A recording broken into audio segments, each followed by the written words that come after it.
Wis ngene jan ayem mak ya. Sore-sore karo makan wedhus. Lah engko nunggoni karo nyawang wedhuse mangani wis jan wis ayem tenan petani iki. Dadi sampean kabeh misalkan pengen dadi konten kreator, kuwi ya sik pertama ya aja sampean dadekne penggawean tetap. Sampean kudu duwe pekerjaan tetap. Ya misalkan sing petani ya tani, sing nguli ya nguli, sing tukang-tukang, sing bakul ya bakul, ngono lho. Aku ya ngono, aku kan ya kan duwe iki ya peternakan duwe usaha wedhus ini iki. Ya Mas ya sengkil iki. Wedhus regane amblek enek meh 2 tahun iki. Lah sak liyane wedhus kan ya duwe toko grosir pakaian dalam kae. Wis moro apa urung sampe nang tokoku? Wis golek kathok apa urung? Lek urung gek ndang sakset ning Maula Grosir. Lah wis duwe penggawean tetap, lah baru gawe konten ngono mak ya. Dadeke konten iki penak omong ya ala atung ngono lho, ala atung lek menawa. Dadeke sampean kabeh lek gak kreatif terus kontene gak pas ya ora iso FYP.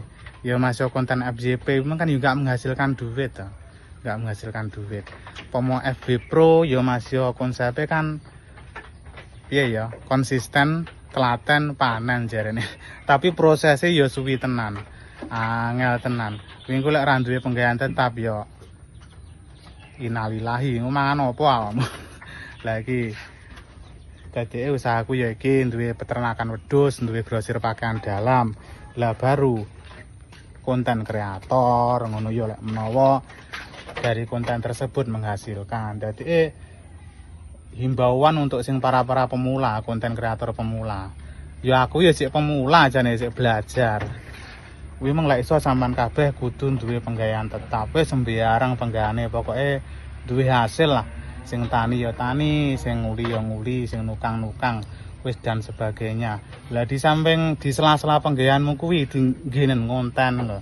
Ngenen konten lek menawa iso menghasilkan, lek menawa iso FYP terus kena mau nggih masarne lah. Ngene iki sing delok nek 100.000 ki lho rong enek sing anu, lek mek gur ngejipne sawirane sing delok 100.000 rong nek sing nyawer. Sing nyawer paling mek gur 1% sing delok 100.000 dari konten-konten iki lho. Dadi ya kuwi catetane kuwi. Ya wis ngono. Dadi konten-konten kudu dadi konten kreator, kudu duwe pekerjaan tetap sik baru di sela-sela tersebut ngonten. Ya wis ngono ya. Muga-muga bermanfaat. Cerit.